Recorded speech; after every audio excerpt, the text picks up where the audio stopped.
نحمده ونصلي على رسوله الكريم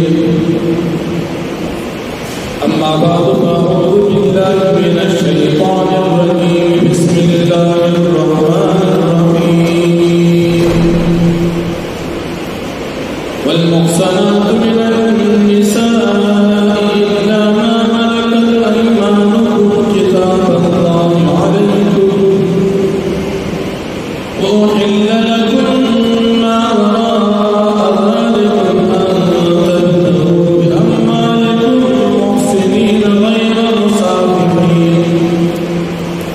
فما استمتعتم به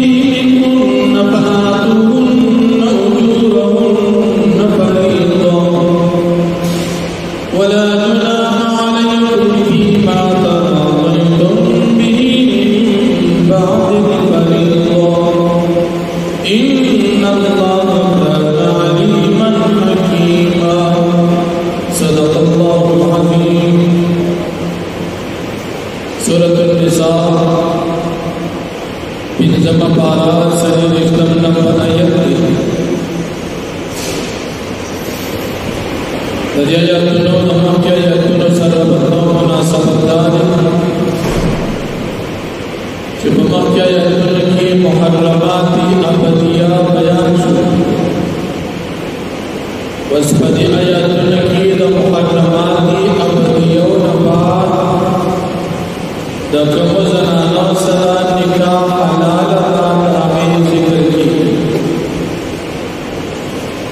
याद मुहर्रमात सदुर अक़साम की दरी अक़साम के बयान जो मुहर्रमाती नसबिया ते मुहर्रमाती रज़ाइया दरी मुहर्रमाती सहरिया दरी अक़साम के जिक्र और सदुर के सब मुहर्रमात सबबिया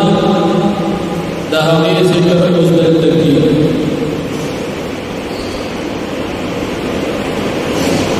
अल्लाह जल्ल शानहू पदी आयातुन की हा मुहर्रमात जिक्र कई क्या ज़नाना के खावन वालमी खावन देखता दहावा पर निकाह की नाम खावन दी वफात से भी या अल्लाह तआला नदी वरकड़ी न पदमा सब सलोरम पदी आयातुन की अल्लाह पाक जिक्र करे अल्लाह रब्बुल आलमीन फरमाई कमज़नाना च खावन वालमी दा पता सो हराम ज़कदी फरजान महफूज करे दी पनिकाह न यो खावन को मौजूद के की डबल सर लदी निकाह हराम मुहर्रमात की सरूरम के समझा अलबत्ता दासी ज़नाना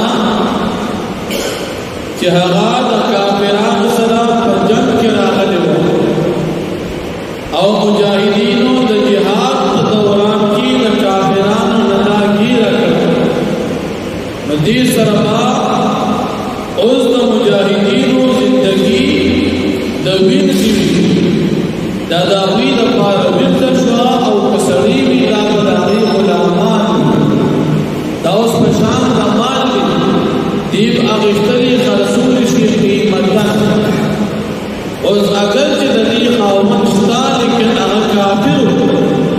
औदाद मुसलमाना फकीर किराला दा ज़नाना सरद दी के खावन लरी व काफिरानों की वो पसूरत बिन जिवाली की दा मुसलमाना दबारा दीन पैदा आगिश्तन जायज दा मुहर्रमात की बयान अल्लाह रब्बुल आलमीन फरमाई कि दी मुहर्रमात अलावा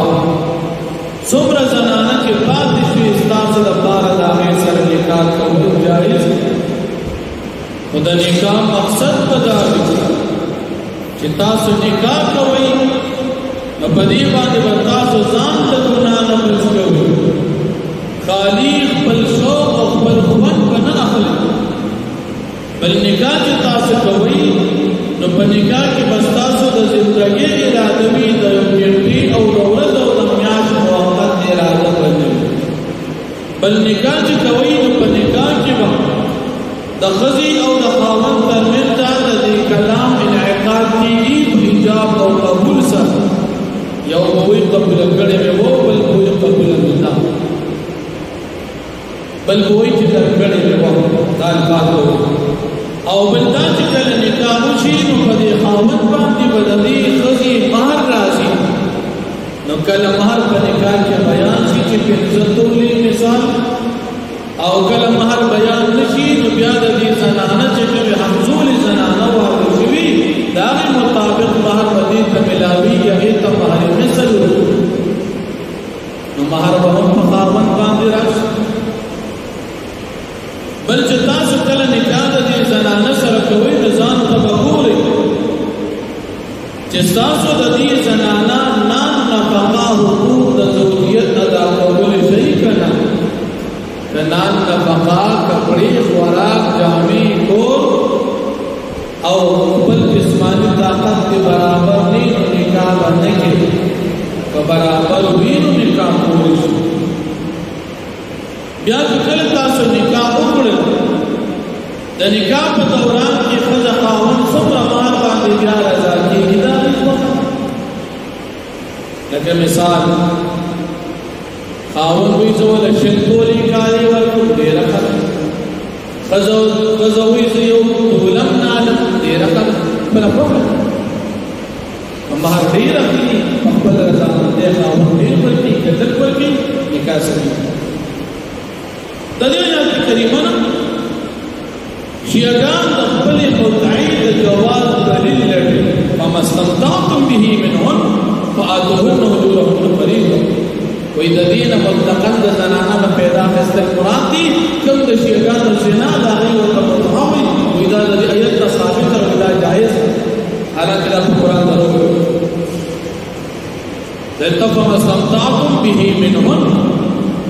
د منهن ضمیر مرجع هغه زنانه دي چې هغه خپل ځان پاک ساتي او پاک زنانه په نکاح ساتي. که زنانه په نکاح سره د خاوند سره نکاح وکړي نو ځان محفوظ کړي، هغه زنانه مراد د دې نه مطلقاً لکه د زناور د سپرلی مراد نه دي چې مثال یو ګاډي کې ته کېناست او ځان پس هلته کوز شوي. دا خو داسې نه دي. دغه نکاح چې شیعهګان کوي دا د شریعت په رڼا کې په حکم د زنا کې ځکه متعه نکاح موقت اسلام ابتداء جائز و بیا الله رب العالمین او نبی علیہ الصلوۃ والسلام منع فرمایلا د دې وجنا متعه کول دا زنا ده. عمر فاروق رضی الله عنه قانون پاس کړو کوم سړي چې متعه وکړه هغه به د زنا سزا ورکړي. دې وجنا شیعهګان عمر فاروق سے پسې ډېرې خبرې کوي ځکه د دې ټوله فعلې خراب کړي. د شیعهګانو په نظر باندې دا متعه کول دا ډېر لوی عبادت. د دې یو مولا مولا باقر مجلسي هغه د دې متعې فائدې ذکر او ثوابونه د ځان نه ذکر کوي. شیعهګان د دې مولا باقر مجلسي په خپل کتاب اوجال حسنه کې لیکي چې کله یو ښځه خاوند په خپل عمر کې په متعه باندې راضي شو بعد دا جنتیان چې دا متعې د دې زنا په دې مسله خوشحاله شو بس دا جنتیان شو. بیا و چې کله دا ښځه دې دا شیعهګانو ښځه دې شیعه سړي سره په دې زنا باندې رضا شو وایي په دې وخت کې چې دې کله کېناستل یو فرشته پیدا شو ځان خپل کې سکل کوله وایي هغه فرشته پیدا شو او هغه د دې حفاظت کوي. او کله چې د زنا په دوران کې وي خبرې اترې کوي دا دومره ثواب لري لکه چې سبحان الله والحمدلله څومره ثوابونه لري. ظالمان دي کنه ګناه کوي او هغې نه موږ د ثواب ورکړو. بیا چې کله سړی وایي د دې زنا په دوران کې د ښځې لاس ونیسي د لاسونو ګناهونه یې ټول ختم شي. او بیا وایي که دا سړی دې زنانه ته خپله خوله نږدې کړي دوی ته دومره ثواب ملو شو لکه د حج او د عمرې. د خندا قابل خبرې دي کوي څه او ثوابونه ولا کم بیان دي. بیا د دې نه علاوه کله چې دا زنا په دوران دا ښځه خاوند دا سړی او دا زنانه چې یو بل سره ملو شي نو په دغه وخت کې دومره عملنامه د دوی د ثوابونه ډکه شي لکه د غرونو برابر دوی د ثوابونه ملو شي ځان اخیستي او د دې نه بعد کله چې وایي دوی دا معامله وکړو د هغې نه بعد اصول وکړي دوی د ګناه نه مکمل پاک ځان یې باندې کوي نو د دې وجې نه د شیعاګانو په نسبت باندې د متعې ډېر زیات ثوابونه په شیعاګانو کې د یو حدیث بل جوړ کړی چې یو سړی یو پیروي دا زنا وکړه د 3% د ګناه نه پاکه شوه او چې دویمه پیرې زنا وکړه نو 2% د ګناه نه پاکه شوه او چې دریمه پیرې دا معامله وکړه نو بس وایي دا ټول سم د ګناه نه پاک شو چې متعې وکړه دا وایي دا ګناه نه مکمل پاک شو او بل وایي که یو سړی یوې زنانه سره متعه وکړه دته دومره ثواب ملو شو گویا چې د خانه کعبې او یا پیرې زیارت وکړو زنا کې دومره ثوابونه بیانوي د بیا چې د پلار دیني دي د خېټې لګیا دي او بیا څه وایي کله چې د زنا نه دی د معاملې نه فارغ شي او کله چې بیا غسل کوي د دې غسل د یوې قطرې سره به یو فرشته پیدا کېږي هغه فرشته به د قیامت پورې دی سبحان الله والحمدلله او دعاګانې وکړي کیسو او ویسو حالانکه دا متعه دا زنا ده نبی علیہ الصلوۃ والسلام فرمایي چې الله جل شانه د دې متعه نه منع فرمایلی ده حدیث مسلم او د بخاری شریف خوشیګان واسه حدیث منی چې کوم کې د دې طبيعت خبره او کوم چې داسې چې د دې دا به حیات تردید نبی پاغه پس خبره نو الله جل شانه فرمایي نو متعه د شیعاګانو په دین کې روا د مسلمانانو په دین کې ناروا شیعاګانو کې د ډېر ثواب هغه سړي وي چې هغه ډېر متعه او بیا خصوصا د شیعاګانو متعصبي د ګنټو د 10 منټو د نیمه ګنټې چې څومره ماده په پټ کې جوړ الله پاک د مسلمانان او زموږ د مسلمانانو د وطن د دې حیاي اخلاص کې الله جل شانه فرمایي والمحصنات من النساء او حرام دي پتا سو باندې زنانا چې خپل ځانونه محفوظ کړی دي په نکاح سره خاوند والا زنانا پتا سو حرام الا ما ملكت ايمانكم مگر زنانا چې مالکان دي خلاص نستاسو استاسو په ملک رانه ورزي مشبي استاسو تراو کتاب الله علیکم دا حکم دا اللہ پاک دی علیکم فتاسو باندی وحل لکم ما وراء ذالکم او حلال اکلی شوی دی استاسو لپارا